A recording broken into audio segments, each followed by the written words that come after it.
ya perwi, frio. Treti, frio.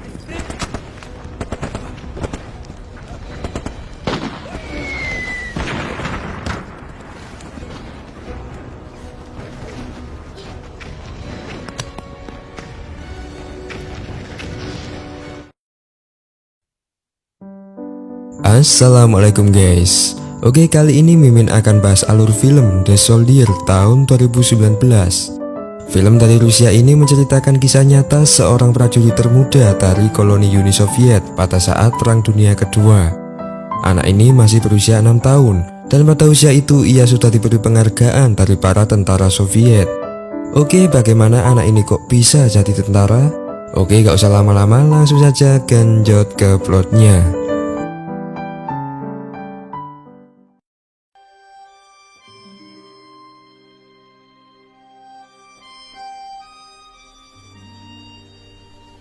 Oke, dikutip dari kisah nyata, film ini menampilkan seorang anak berusia 6 tahun yang bernama Sergei. Anak ini tinggal bersama ibu dan kakaknya yang masih berusia 10 tahun di desa Green, Rusia. Sebelumnya, Sergei telah melewati masa-masa mencekam, di mana pada masa itu adalah puncak-puncaknya dari Perang Dunia Kedua. Ayahnya telah gugur, sedangkan kakaknya telah tewas digantung oleh para tentara Nazi dari Jerman. Setelah musim panas 1942, pasukan Jerman tiba-tiba kembali dan mulai membantai para penduduk desa. Peristiwa itu membuat ibu Sergei panik dan mulai menyuruh anaknya itu untuk segera pergi. Namun naas, ibu Sergei saat itu tewas ditembak oleh tentara Nazi.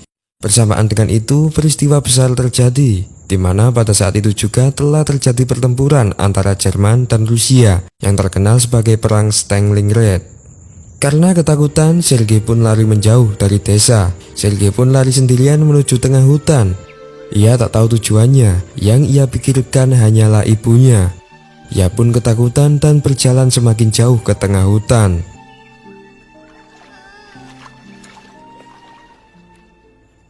Seharian Sergei berkeliling dan akhirnya ia menemukan sungai. Setelah ia meminum sedikit air, Sergei tiba-tiba melihat para tentara Jerman. Melihat itu, Sergei pun ketakutan dan bergegas untuk bersembunyi. Di balik pohon, Sergei melihat dan mendengar sedikit rencana mereka. Saat itu ia juga kelaparan dan berharap para tentara itu akan menyisakan makanannya. Untungnya setelah beberapa saat, para tentara Jerman itu akhirnya pergi. Tampaknya para tentara itu sedang terburu-buru sehingga mereka menyisakan banyak makanan. Selama seminggu ia mengembara sendirian di dalam hutan. Sergei terus berjalan searah dan meninggalkan tanda di dasar tanah. Di sana ia memakan buah-buahan dan meminum air dari tetesan embun dedaunan. Suatu ketika tiba-tiba rudal terjatuh di belakangnya. Hal itu membuatnya tersungkur dan hampir membuatnya pingsan. Namun dalam kondisi seperti itu, Sergei masih bisa berjalan. Ia mendengar burung-burung yang berterbangan. Hal itu menunjukkan bahwa ada seseorang yang melintasi hutan saat itu. Sergei pun menjauh dan bersembunyi. Sergei bermimpi ibu dan kakaknya yang saat itu masih hidup dengan tenang. Sergei pun terbangun, namun tubuhnya melemas karena kurangnya minuman. Pada saat itu juga hujan pun turun. Hal itu sedikit membuat Sergei lega dan kemudian ia meminum air hujan itu. Namun hal itu masih kurang cukup untuk memulihkan kondisinya saat ini. Namun setelah hujan turun, Sergei ditemukan oleh para tentara Rusia yang saat itu sedang berpatroli. Ia ditemukan oleh seorang mayor yang bernama Mikhail. Pada saat itu para pasukan pun merawatnya karena mengetahui bahwa Sergei adalah korban pembantaian oleh para tentara Jerman. Sergei pun dibawa ke Stalingrad untuk dirawat. Di sana merupakan kamp para tentara Soviet untuk menjaga daerahnya dari penyerangan tentara Jerman. Sergei dirawat oleh wanita cantik yang bernama Nina. Di sana Nina juga bersedia untuk menjadi ibu baru dari Sergei. Sergei pun melihat para tentara yang terluka, bahkan gugur.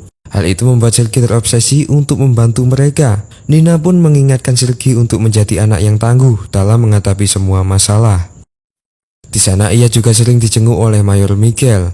Sergei pun lebih cepat akrab dengan Mikhail karena di sepanjang hidupnya ia tak pernah merasakan kasih sayang seorang ayah. Sergei pun menceritakan semua peristiwa yang ia lihat, mulai dari para tetangganya yang dibantai Nazi hingga kakak dan ibunya yang telah tewas dibantai. Hal itu membuat Michael terharu mendengarnya. Michael pun menunjukkan sebuah pistol terbaiknya kepada Sergei. Hal itu dilakukan Michael untuk mengembalikan semangat bocah 6 tahun itu. Sementara itu, Nina sebenarnya memendam rasa cinta kepada Michael. Namun, tampaknya Michael adalah pria yang selalu menyembunyikan perasaannya. Nina selalu memperhatikan Michael, namun Michael selalu membalasnya dengan kesombongan. Ya, intinya Michael adalah orang yang sok jual mahal. Nina sebenarnya hanya ingin membuat Michael ceria, karena sejak kecil Nina selalu melihat Michael yang tampak sedih. Namun upayanya itu selalu dicampakkan oleh Michael.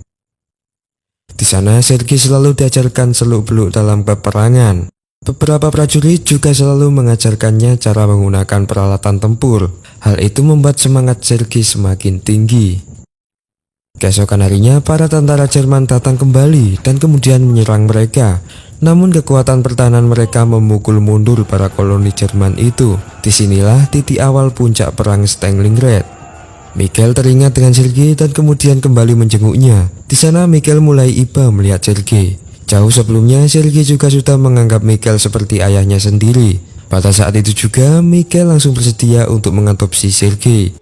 Michael juga memberikan hadiah untuk Sergei, yaitu sebuah seragam tentara. Tampaknya Sergei sangat menyukai pakaian itu.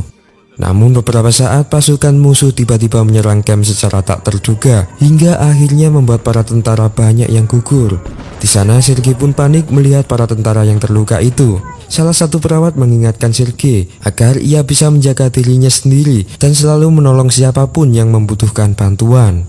Perkataan itu membuat Sergei bangkit dan mulai membantu para tentara yang terluka itu. Ia juga membantu membacakan surat yang dibawa oleh salah satu tentara yang terluka pada bagian matanya. Setelah peristiwa itu, Michael mengajaknya untuk jalan-jalan. Namun saat itu mereka melihat bahwa pusat telekomunikasi mereka telah hancur akibat ledakan. Hal itu membuat mereka tidak bisa berkomunikasi dari jarak jauh. Melihat itu, Sergei langsung menawarkan dirinya untuk menjadi pengantar surat atau pesan. Melihat semangat Sergei, Michael pun merestuinya. Tugas tersebut membuat Sergei semakin gembira. Para tentara lainnya juga heran melihatnya. Sergei pun langsung membagikan surat yang berisi perintah dari Mayor Michael.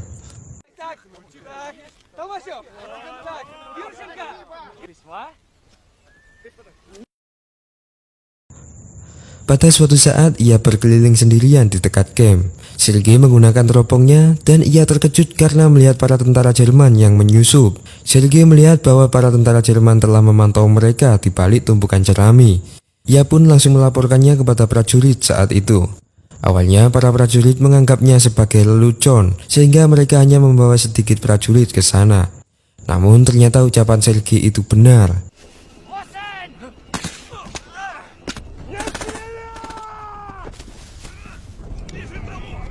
Pada akhirnya mereka berhasil melumpuhkan beberapa mata-mata Jerman itu dan Sergei pun berhasil mengamankan sebuah monitor.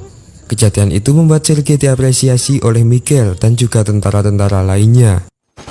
Pada esoknya tentara Jerman kembali menyerang mereka dengan pasukan yang lebih banyak. Guncangan dari ledakan itu membuat Sergei sedikit terhambat dalam mengirim surat-suratnya. Salah satu prajurit memperingatkannya bahwa ini adalah situasi yang berbahaya untuk Sergei. Maka dari itu ia menyuruh Sergei untuk segera kembali. Di tengah ia kembali, Sergei bertemu salah satu prajurit yang sedang sekarat. Prajurit itu berpesan bahwa dirinya harus bisa menyambung kabel telekomunikasi darurat yang sebelumnya telah terputus. Karena hal itu membuat para prajurit kesulitan untuk berkomunikasi dengan komandan. Mendengar itu, Sergei pun nekat untuk menyambung kabel itu yang telah terputus itu. Pada akhirnya komunikasi pun terhubung berkat perjuangan Sergei. Esoknya para prajurit pun melakukan patroli untuk melihat kondisi rakyat. Di sana Sergei juga bertemu teman barunya. Michael juga menempatkan Sergei di posisi yang istimewa. Namun di saat perjalanan kembali ke camp, tiba-tiba mereka kembali dibom oleh tentara Jerman. Namun untungnya Michael dan Sergei berhasil selamat. Michael melihat kondisi desa yang telah porak-poranda. Ia merasa bahwa keadaan akan semakin memburuk, mengingat para tentara Jerman adalah pasukan yang keras kepala dan juga kejam. Malam harinya Michael pun mengajak Sergei untuk berbincang-bincang berdua. Di sana Michael mengatakan bahwa rintangan akan semakin sulit dan Sergei pun harus tangguh menghadapinya. Namun belum selesai mereka berbicara, tiba-tiba musuh kembali menyerang. Bom pun diluncurkan secara bertubi-tubi, sampai akhirnya membuat Mayor Miguel terhempas dan kemudian tertimpa oleh gelondongan kayu. Saat itu hanya Sergei lah yang menyadarinya. Ia berusaha memindahkan gelondongan itu, namun karena tak mampu, ia melaporkannya kepada beberapa prajurit.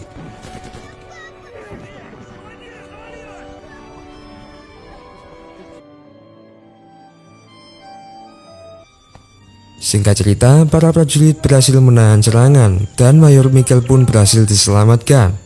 Sergei pun diberi penghargaan karena aksi heroiknya itu. Namun sementara itu Sergei pun juga sedih karena melihat ayahnya yang telah terluka parah. Namun untungnya peristiwa itu adalah akhir dari peperangan setelah para prajurit mengkonfirmasi bahwa para tentara Jerman telah mundur dari Stalingrad. Mereka pun kembali dengan kondisi wilayah yang aman dari tentara Jerman. Sergei pun dibawa oleh mereka sampai ia tumbuh dewasa. Герой мировой рвал, и было небо зеленая трава. Едва, и было небо